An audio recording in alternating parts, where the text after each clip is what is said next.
নমস্কার, আমি সীমান্ত চৌধুরী। আমরা দশম শ্রেণীর বাংলা ব্যাকরণে যে সমাস অধ্যায়টি পড়তে শুরু করেছি, আজ তার তৃতীয় পর্ব। এই তৃতীয় পর্বে আমরা আজকে দ্বন্দ্ব সমাস সম্বন্ধে জানব। এই দ্বন্দ্ব সমাসটা খুব খুব সহজ, বুঝতে একদম বেশি সময় লাগবে না।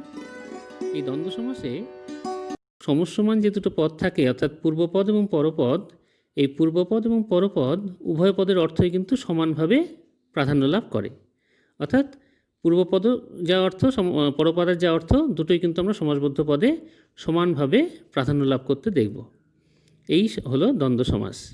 এই দ্বন্দ্ব সমাসে যে পূর্বপদ এবং পরপদ থাকে, এই পূর্বপদ এবং পরপদ কোনো একটা সংযোজক অব্যয় দিয়ে, যেমন ও এবং আর বা তথা, এগুলো দিয়ে যুক্ত থাকে। যেমন ভালো ও মন্দ, ভালো মন্দ, তো বেশিরভাগ ক্ষেত্রে ও দিয়েই যুক্ত থাকে, এবং আর তথা এগুলো দিয়ে কম থাকে। এবার দেখো, হাট ও বাজার সমান হাট বাজার হয়েছে, ভালো ও মন্দ সমান ভালো মন্দ হয়েছে। মনে রাখবে, যে সমসমান পদ অর্থাৎ পূর্বপদ এবং পরপদের মধ্যে যেটি উচ্চারণে এবং বানানে ছোট, সেটি সাধারণত আগে বসে। তবে এর ব্যতিক্রমও আছে। যেমন ঔষধ পত্র, ঔষধ ও পত্র সমান ঔষধপত্র। ঔষধ যদিও পত্রের থেকে বড়, মানে উচ্চারণে এবং বানানে, তবু কিন্তু সেটা আগে বসেছে। যাই হোক, একটু মনে রাখবে যে যেটা বানানে ছোট বা উচ্চারণে ছোট, সেটা সাধারণত আগে বসে। কেমন? এই যেমন হাট ও বাজার, হাট বাজার হয়েছে, ইত্যাদি ইত্যাদি। এবার দেখো, আমরা এই রকম দ্বন্দ্ব সমাসে ব্যাসবাক্য করতে কিন্তু খুব সুবিধা হবে আমাদের। কারণ যখনই আমরা দেখব দুটো পূর্বপদ এবং পরপদ আছে, ও দিয়ে যুক্ত করে দেবো, ব্যাসবাক্য হয়ে যাবে। এবার দ্বন্দ্ব সমাসকে আমরা দুটো শ্রেণীতে ভাগ করেছি। একটা হচ্ছে গঠনগত শ্রেণী, একটা হচ্ছে অর্থগত শ্রেণী। অর্থাৎ একটা কেমন করে তৈরি হয় সেই অনুযায়ী, আর একটা কী অর্থ সেই অনুযায়ী। দ্বন্দ্ব সমাসের গঠনগত যে শ্রেণী আছে, সেখানে উভয় সমসমান পদই, অর্থাৎ পূর্বপদ এবং পরপদ, সবাই বিশেষ্য হয়। যেমন ছেলে মেয়ে ভাই বোন সবই বিশেষ্য পদ। এই ছেলে ও মেয়ে মিলে হয়েছে ছেলে মেয়ে, ভাই ও বোন মিলে হয়েছে ভাই বোন। অর্থাৎ এখানে দুটো পদই কিন্তু বিশেষ্য পদ আছে। একই রকমভাবে দেখো, দুটো পদই বিশেষণ এমনও কিন্তু বিশেষ্য পদ, দ্বন্দ্ব সমাস আছে। কীরকম? সহজ ও সরল সমান সহজ সরল, ভালো ও মন্দ সমান ভালো মন্দ। বুঝতে পারছো? সহজ, সরল, ভালো ও মন্দ, এগুলো সবই কিন্তু বিশেষণ, অর্থাৎ অ্যাডজেক্টিভ। এইখানে দুটো বিশেষণ পদ মিলে, অর্থাৎ পূর্বপদ এবং পরপদ দুটোই বিশেষণ পদ, এবং দুটো বিশেষণ পদ মিলেই কিন্তু এখানে দ্বন্দ্ব সমাস হয়েছে। এবার দেখো, দুটো পূর্বপদ এবং পরপদ দুটো পদই ক্রিয়াপদ এমন দ্বন্দ্ব সমাস।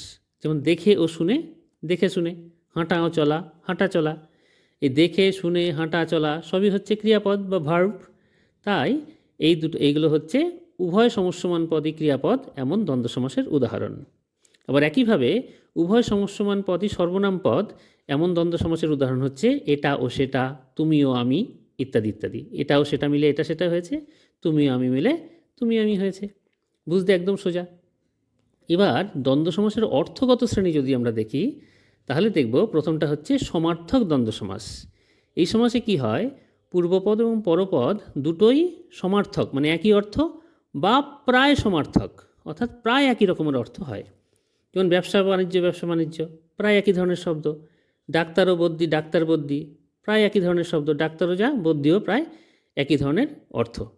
তবে এটা মনে রাখবে, দুটো কিন্তু ভিন্ন শব্দ হবে, একই শব্দ কিন্তু হবে না। ঠিক আছে? অর্থাৎ ব্যবসা ব্যবসা হবে না, কিন্তু ব্যবসা ও বাণিজ্য, ডাক্তার ও বদ্যি, অর্থাৎ ভিন্ন শব্দ, কিন্তু অর্থ কিন্তু প্রায় সমার্থক বা একদমই সমার্থক। বিপরীতার্থক দ্বন্দ্ব সমাস, এটা কীরকম? নাম শুনেই বুঝতে পারছ যে এটার দুটোর অর্থ কিন্তু একদম বিপরীত। জন্ম হলে মৃত্যু, দিন হলে রাত, ঠিক আছে, সাদা হলে কালো, এই রকম। তাহলে কি, জন্ম ও মৃত্যু সমান জন্ম মৃত্যু, মৃত্যু দুটোই কিন্তু বিপরীতার্থক শব্দ। দিন ও রাত একইভাবে দুটোই কিন্তু বিপরীতার্থক শব্দ। নাম শুনেই কিন্তু আমরা বুঝতে পারছি যে বিপরীতার্থক দ্বন্দ্ব সমাস কী ব্যাপারটা। ঠিক আছে, একদম সমার্থকের বিপরীতটা। ইত্যাদি অর্থবোধক দ্বন্দ্ব সমাস, এটা একটু ভালো মতো বুঝতে হবে। দেখো, ইত্যাদি অর্থবোধক কোনটা? একই রকমের বা সমজাতীয় ভাব প্রকাশের জন্য যখন আমরা অনুচর, সহচর, বিকার বা অনুকার ইত্যাদি অর্থ প্রকাশক শব্দের মিলনে আমরা দ্বন্দ্ব সমাস করি তখন তাকে বলা হয় ইত্যাদি অর্থবোধক দ্বন্দ্ব সমাস। অনুচর মানে কি? যে পিছনে পিছনে চলে। সহচর মানে কি? যে সঙ্গে চলে। বিকার মানে কি? বিকৃতি। আর অনুকার মানে কি? যা উচ্চারণ করলাম প্রায় ওই ধরনের শব্দ আমরা যাকে পরে উচ্চারণ করি তাকে বলে অনুকার শব্দ। যেমন মোবাইল টোবাইল, বই টই, এই রকম। তো এইভাবে অর্থপ্রকাশক যখন শব্দের সমাবেশে যখন দ্বন্দ্ব সমাস হয় তখন তাকে বলা হয় ইত্যাদি অর্থপ্রকাশক দ্বন্দ্ব সমাস। যেমন সহচর কীরকম হয়েছে? ডাল ও পালা, ডালপালা। অনুচর কেমন? দোকান ও পাট, দোকানপাট। ডালপালা পাশাপাশি বসে। দোকান বললেই যেমন পাট আসে, তেমনি দোকানপাট হয়েছে। কাপড় বলতে তার পিছনে চোপড় শব্দটা বলি আমরা। তো এইরকম উদাহরণগুলি হচ্ছে সহচর অর্থপ্রকাশক বা অনুচর অর্থপ্রকাশক দ্বন্দ্ব সমাসের উদাহরণ। ডাল ও পালা, ডালপালা। দেহ ও মন, দেহমন সহচর অর্থপ্রকাশক। কাপড় ও চোপড়, দোকান ও পাট, এগুলো হলো অনুচর অর্থপ্রকাশক দ্বন্দ্ব সমাস। বিকার বা বিকৃতি প্রকাশক কীরকম? ওলট পালট, গাল গল্প। ঠিক আছে। তেমনি অনুকার মানে কি? অনুকারটা একটু বোঝো। তেল ও টেল।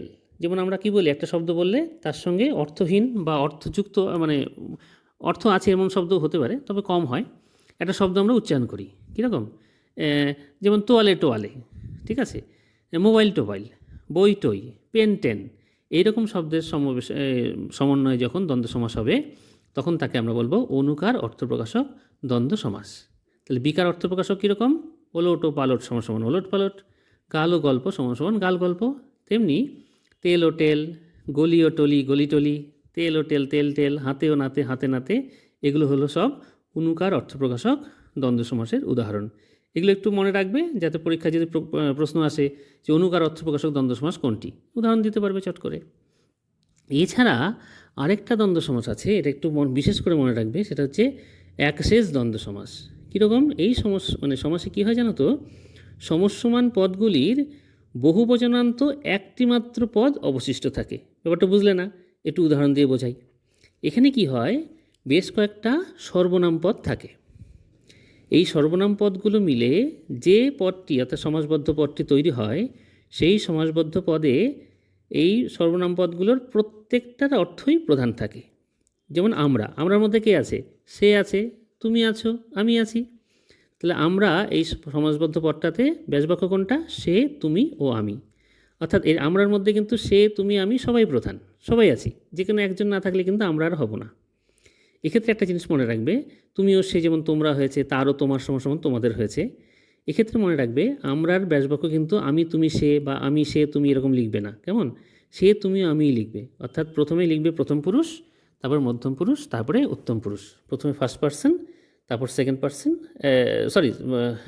প্রথমে থার্ড পার্সন, তারপর সেকেন্ড পার্সন, তারপরে ফার্স্ট পার্সন লেখাই। এটাই হচ্ছে নিয়ম। ঠিক আছে। অর্থাৎ আমরার ব্যাসবাক্য কিন্তু আমি, তুমি, সে বা আমি, সে, তুমি বা তুমি, সে, আমি এবং লিখবে না। সে, তুমিও, আমি এটাই লিখবে। আর যদি তোমরা হয় তাহলে প্রথমে তুমি, তারপর এটা ভুল হয়ে গেছে লেখাটা, এটা সে ও তুমি হবে। কেমন? তুমিও সে না। আচ্ছা, যাই হোক, এটা একটু তোমরা কারেকশান করে নিও। তুমিও সে হবে না, এটা সে ও তুমি হবে। অর্থাৎ আচ্ছা, তাহলে এগুলো হচ্ছে একশেষ দ্বন্দ্বের উদাহরণ। এবার বেশ কয়েকটা সমাসের উদাহরণ তোমরা একটু বুঝে নাও। এখানে দেখো শঙ্খ, চক্র, গদা, পদ্ম আছে। এখানে একাধিক সমস্যমান পদ আছে। এগুলোকে মাঝখানে কমা কমা দিয়ে লিখতে পারো, লাস্টে ও দিতে পারো, বা প্রত্যেকটার পরেই ও দিতে পারো। কীরকম উদাহরণ দিচ্ছি দেখো, শঙ্খ, চক্র, গদা ও পদ্ম, বা শঙ্খ ও চক্র ও গদা ও পদ্ম, এইভাবে লিখবে। একইভাবে দেখো লব কুশ আছে, এখানে কিন্তু কুশ ও লব করবে। কারণটা কি? লব ও কুশ করবে না কিন্তু, কারণটা কি বলো তো? কুশ যেহেতু বড়, তাই তাকে আগে লেখাই রীতি। তেমনি দম্পতির ব্যাসবাক্য কিন্তু জায়া ও পতি। এটা জম্পতি শব্দটা হয় আর কি, কিন্তু জম্পতি বাংলায় ব্যবহার করি না। অতএব এখানে জায়া ও পতি এটা কিন্তু সমাসবদ্ধ পদ হবে দম্পতি। ঠিক আছে। দম্পতি হয় কিন্তু জম্পতি বাংলায় ব্যবহার করি না। তেমনি অহ ও রাত্রি, অহরাত্র, অহ ও নিশা, অহর্নিশ, দিবা ও রাত্রি, দিবারাত্র। অর্থাৎ এখানে কিন্তু রাত্রি, নিশা, রাত্রি এগুলো কিন্তু সব রাত্র, নিশ এরকম হচ্ছে। কেমন? নিশি শব্দটা কিন্তু আমরা বাংলায় যদিও দিবানিশি শব্দটা বলি আমরা, কিন্তু রাত্রি অর্থে নিশি শব্দটার কিন্তু প্রয়োগটা কিন্তু ব্যাকরণগতভাবে শুদ্ধ না। তোমরা এটা করবে না। অহরাত্রি এগুলো একটু মনে রেখে দেবে যে ব্যাসবাক্যটা কিন্তু একটুখানি পার্থক্য হয়ে যায়। দিবারাত্রটা কিন্তু দিবা ও রাত্র হবে না, দিবা ও রাত্রি হবে। এবার দেখো, এটা একটা খুব গুরুত্বপূর্ণ জিনিস। কি ব্যাপারটা? যে কয়েকটি তৎসম সমাসবদ্ধ পদের ব্যবহার একটু কিন্তু আমাদের খুব মাইনুটলি মনে রাখতে হবে। কীরকম? ঋকারান্ত যদি পূর্বপদ হয় এবং পরে যদি পুত্র থাকে বা উভয় পদে যদি একই রকম থাকে, স্বগোত্র থাকে, তাহলে পূর্বপদের ঋকারটা কিন্তু সমাসবদ্ধ পদে গিয়ে আকার হয়ে যায়, মানে মাতৃ হবে মাতা, পিতৃ হবে পিতা। তাই সেই হিসাবে মাতা ও পিতা মাতা পিতা হবে, তেমনি পিতৃ ও পুত্রও কিন্তু পিতা পুত্র হবে, পিতৃপুত্র হবে না কিন্তু, বা মাতৃ ও পিতা কিন্তু মাতৃপিতা হবে না, মাতা ও পিতা হবে। ঠিক আছে? তো সেই হিসাবে দেখো, যদি আমরা এইরকম যার বাবা মা নেই এই অর্থে যদি পিতৃমাতৃহীন লিখি, তাহলে ভুলটা কোথায় হয় দেখো। কীরকম? যার বাবা মা নেই, তো এই অর্থে যদি আমরা পিতা মাতৃহীন লিখি, তাহলে কি হবে? পিতা মাতার দ্বারা হীন করণ তৎপুরুষ সমাস হবে। আর মাতা পিতৃহীন লিখলে মাতা পিতা নেই এমন বোঝাবে, দুটোই একই অর্থ। কিন্তু যদি লিখি মাতৃপিতৃহীন, তাহলে কিন্তু একদম ভিন্ন অর্থ প্রকাশিত হবে। ঠিক আছে? অর্থাৎ পিতামাতা নেই এই অর্থে কিন্তু আমরা পিতৃমাতৃহীন বা মাতৃপিতৃহীন, মাতা পিতৃহীন এইরকম লিখব। যদি লিখি মাতৃপিতৃহীন, তার মানে কি? যে যার মায়ের বাবা নেই। আর যদি লিখি পিতৃমাতৃহীন, তাহলে বোঝাবে যার পিতার মা নেই। ঠিক আছে? তাহলে মাতৃপিতৃহীন লিখলে কী বোঝাবে? যে ব্যক্তির মার বাবা নেই, অর্থাৎ যার মাতামহ নেই, সে হচ্ছে মাতৃপিতৃহীন। আর যদি পিতৃমাতৃহীন লিখি, তাহলে বোঝা যাবে কি? যে যার বাবার মা নেই, অর্থাৎ পিতামহী নেই, সে ঠাকুমা নেই, তাকে বোঝাবে। অর্থাৎ একদম ভুল অর্থ কিন্তু আমাদের প্রকাশিত হবে। তাই মাতৃপিতৃহীন না লিখে মাতা পিতৃহীন বা পিতা মাতৃহীন লেখাই শ্রেয়। একইভাবে দেখো, জামাতা ও পুত্র, জামাতা পুত্র হবে। কিন্তু যদি জামাতার পুত্র হয়, অর্থাৎ সমাসবদ্ধ পদটি যদি জামাতৃপুত্র হয়, লাস্টে পুত্র আছে এবং আগে ঋকারান্ত আছে, তাহলে কি হবে? আকার হয়ে যাওয়ার কথা। তাই হচ্ছে জামাতার পুত্র কিন্তু জামাতৃপুত্র হবে। আর জামাতা পুত্র, এটার ব্যাসবাক্য হবে জামাতা ও পুত্র সমান সমান দ্বন্দ্ব সমাস। আর জামাতার পুত্র হবে সম্বন্ধ তৎপুরুষ সমাস। যখন আমরা তৎপুরুষ সমাস সম্বন্ধে জানব, তখন এই ব্যাপারটা একটু পরিষ্কার হবে। ঠিক আছে, আজকে এই পর্যন্ত থাক।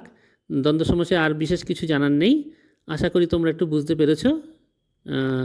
এর পরের ক্লাসটার জন্য তোমাদের সকলের আমন্ত্রণ রইল। আজকের মতো সকলকে ধন্যবাদ।